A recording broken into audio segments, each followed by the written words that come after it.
1937, Berlin. The chemists at Temler-Werke Laboratory finalized a new chemical formula. They called it Pervitin. It was a small white tablet packaged in simple glass tubes. At first glance, it looked like common aspirin, but the chemistry told a different story. Each pill contained 3 milligrams of methamphetamine hydrochloride. It was pure crystal meth. Why did a pharmaceutical company mass-produce a hard drug? The answer was profit. Methamphetamine was discovered in Japan in 1893. By 1919, it existed in powder form. Temler-Werke simply perfected the manufacturing process. They marketed Pervitin as a recreational medicine. It was legal, it was cheap, it was available over the counter at every corner pharmacy without a prescription. The marketing campaign was aggressive. Posters appeared in windows across Germany. They promised more energy, sharp focus, and rapid weight loss. Housewives took it to manage household chores. Students used it to cram for exams. Factory workers swallowed the pills to survive grueling double shifts. The drug suppressed appetite and erased the need for sleep. In reality, it was a chemical engine for a nation preparing for war. The Nazi military leadership watched the civilian market. They noticed the physical effects. Users became hyper-alert. They felt no pain. They showed zero hesitation. The military began secret human trials on students and soldiers. The results were immediate. Men who took Pervitin marched for 50 hours without stopping. They didn't ask for food. They didn't ask for rest. The footage from the era shows the result. Soldiers moved with mechanical precision. Their eyes stayed wide. Their hands did not shake. The drug acted like a biological switch, turning off the human instinct to flee or collapse. Fear vanished. It transformed ordinary men into temporary machines. The High Command saw an opportunity. In 1939, the Nazi leadership integrated the drug into their official doctrine. It wasn't just a supplement, it was a weapon. Temler-Werke received orders to move to 24-hour production. Millions of tablets were packed into crates. The military began distributing the pills to tank crews and infantry units. But this was only the beginning. Production scaled up to unprecedented levels. During the invasion of Poland, the drug was everywhere. The army gave it to pilots. They gave it to drivers. The instructions were clear. Take the tablets to stay awake and stay aggressive. The era of the Stimulant War had arrived. The pills were delivered to the front lines in official army packaging. By the time the German war machine moved toward France, 35 million doses were ready. The soldiers were no longer just men. They were chemically enhanced assets. Thus began the mass drugging of the Wehrmacht. April 1940. The German military leadership finalized a new strategy. It was not based only on steel and fuel. High-ranking officers believed they had found the ultimate performance booster. Medical journals across the Third Reich published papers praising the drug Pervitin. The reports claimed it increased a soldier's fighting spirit. It boosted their willingness to take risks. It removed the human need for rest. The drug was now a core component of the war plan. Military pharmacists prepared massive shipments for the invasion of France. 35 million tablets were distributed to the front lines for that single campaign. The logistics were precise. Every unit received its share of the chemical edge. Soldiers followed a simple routine. They swallowed 2 or 3 pills at once. The result was immediate. Men stayed awake for 3 days straight. Some infantry units marched over 50 kilometers without a single break. Tank commanders drove through the night with absolute focus. Pilots flew multiple sorties while completely wired. One German army doctor summarized the situation. He stated that their secret weapon was not a tank. It was a pill. The tablets were cheap to produce. They were easy to carry in a pocket. They worked within minutes. Soldiers gave the drug nicknames. They called it Stuka-Tabletten after the dive bombers. They called it Hermann Göring pills. The most famous name was Panzerschokolade. This translates to tank chocolate. The military sometimes mixed the drug into actual candy bars. This made it easier for the men to consume while on the move. It turned a chemical stimulant into a snack. The Nazis launched a strategy that shocked the world. They called it Blitzkrieg, lightning war. The objective was clear: hit fast, hit hard. Do not let the enemy breathe. Tanks, planes, and infantry moved in a single, coordinated hammer blow. They smashed through borders before the defenders could react. But this pace was not humanly possible. Blitzkrieg required a specific type of soldier. It required a man who could function like a machine, someone who could ignore pain and bypass sleep for 96 hours. Pervitin made this possible. The footage shows the results. Tank crews took their tablets and remained at their stations for 4 days. In the air, the situation was identical. Luftwaffe bomber crews flew long-distance missions across Europe while high on methamphetamine. Some stayed in the air for 10 hours, dropped their payloads, and immediately flew back for more. On the ground, the intensity did not fade. Infantry troops marched for 36 hours without stopping. They carried 60 pounds of gear through dense forests, deep snow, and thick mud. They arrived at the battlefield and still had the energy to fire their weapons. Some units covered 80 kilometers in just 48 hours. Was it a miracle of science? At first glance, yes, but in reality, it was a chemical debt that would soon come due. The soldiers were no longer just men. They were biological components of the war machine. Events accelerated. The world watched in horror as the German army moved at a speed never seen in history. The drug worked. Until it didn't. May 10, 1940. The German army entered the Ardennes forest. French High Command considered this terrain impassable for heavy armor.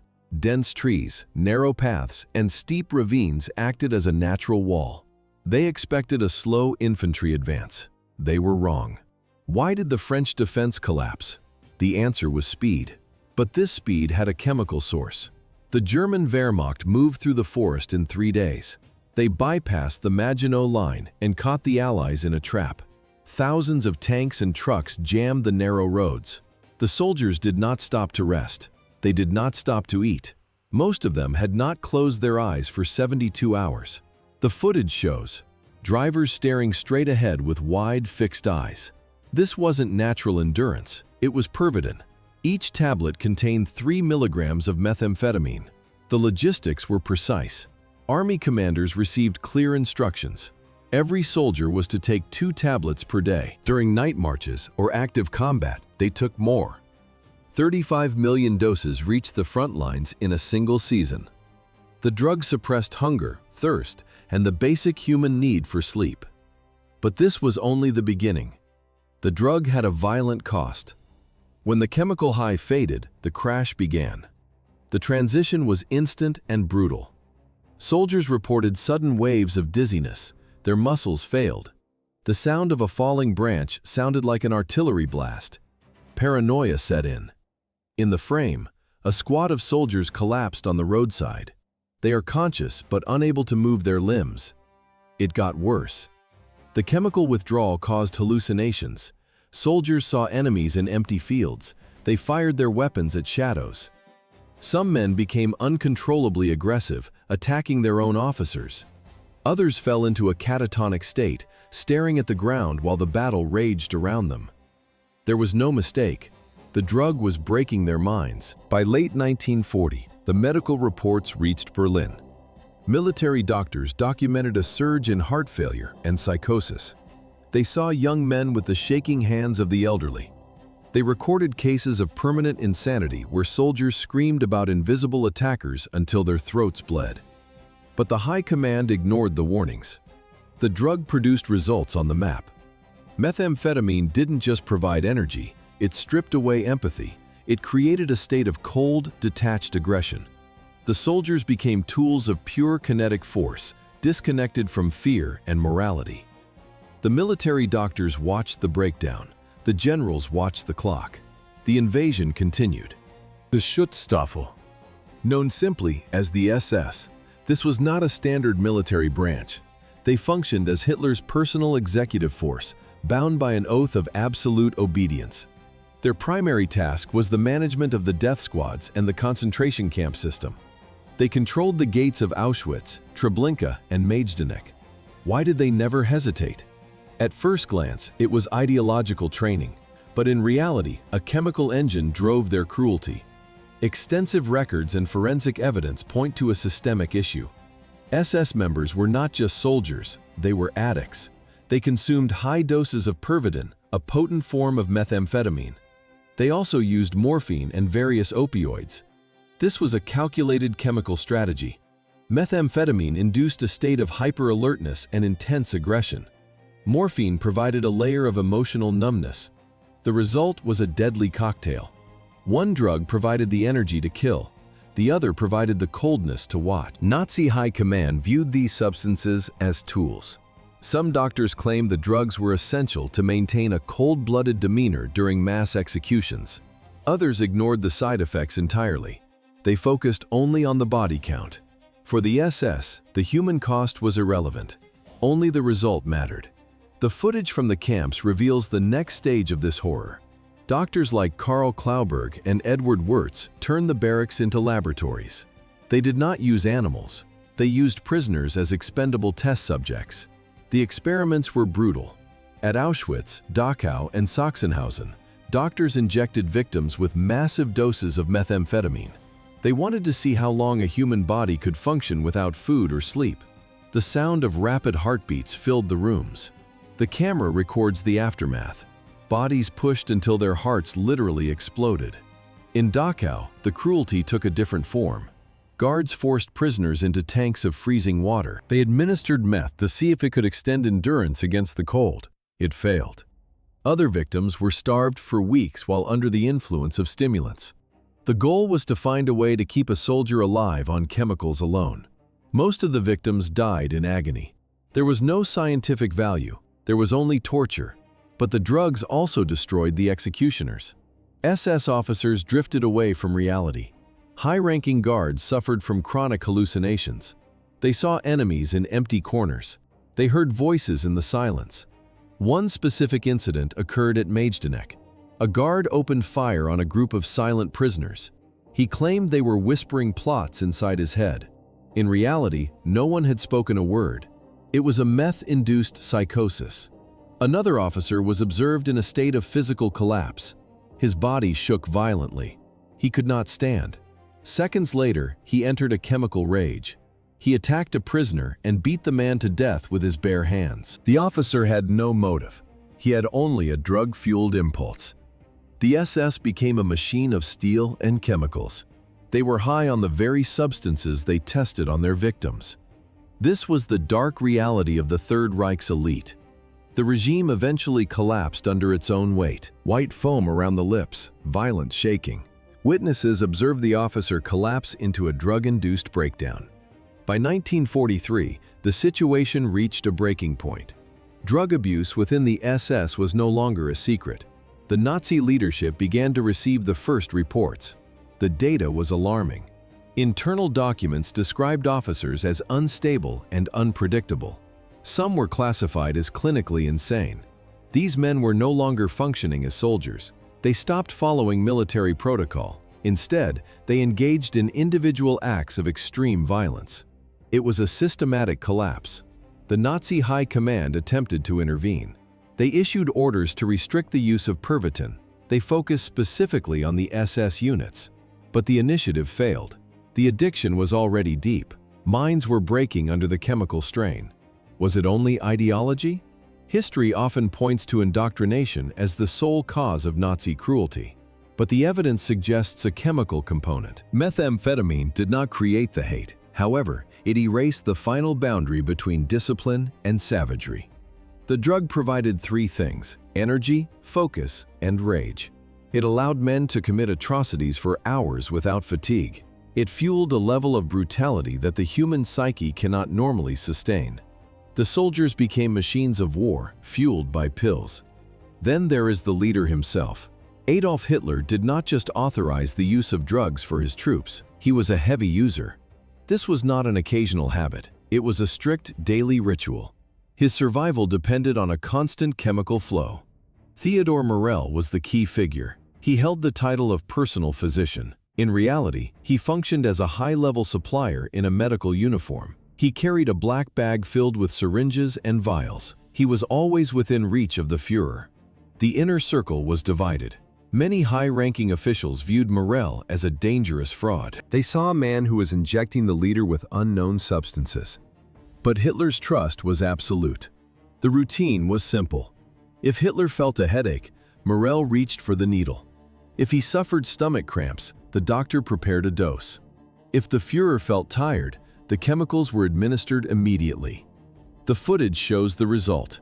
Hitler's hands twitch. His movements are erratic. The doctor was always there. This was the state of the Reich in 1943. Control was slipping. The leadership was medicated. The army was addicted. The war continued. 80 different substances. That is the number of drugs Theodor Morell injected into Adolf Hitler between 1941 and 1945. The process was relentless. The doctor opened his bag, prepared the syringe, and pierced the skin. Hitler believed these chemicals gave him superhuman strength. In reality, they were destroying his nervous system. The list of ingredients was lethal. Morell used basic vitamins as a cover, but the core of the treatment was heavy narcotics. Records show Hitler received regular injections of methamphetamine. These were high-dose cocktails delivered directly into the bloodstream. Sometimes the needle went in several times a day, but it didn't stop with stimulants. Why did the dictator never seem to rest? Morell used Eucadol, an opioid similar to modern oxycodone. He added Pervitin to the mix. For sinus issues, Hitler used cocaine-based solutions. To maintain a constant rhythm, Morell administered caffeine and glucose shots during the day. At night, he used barbiturates to force the body to sleep. The bizarre nature of the medicine increased over time. Morell even prepared extracts from bull semen. He claimed this would boost stamina and physical energy. The footage from 1944 reveals the physical cost. Hitler's body was breaking down. The camera captures the decline. In one clip, Hitler stands with his shoulders slumped. His left hand shakes violently. He realizes the lens is on him and quickly hides the trembling hand behind his back. His face appears frozen. His skin looks gray under the lights. These were the physical markers of Parkinson's disease or severe drug withdrawal. The sound of his voice changed. In recordings, his speech patterns fluctuate wildly. One moment he speaks with frantic speed, the next he drags his words. His psychological state was a pendulum. At 1 hour, he expressed absolute confidence in victory. The next, he was screaming at his generals. He accused everyone of treason. There was no turning back. By the end, the man leading the war was a chemical shell. The injections continued until the final days in the bunker.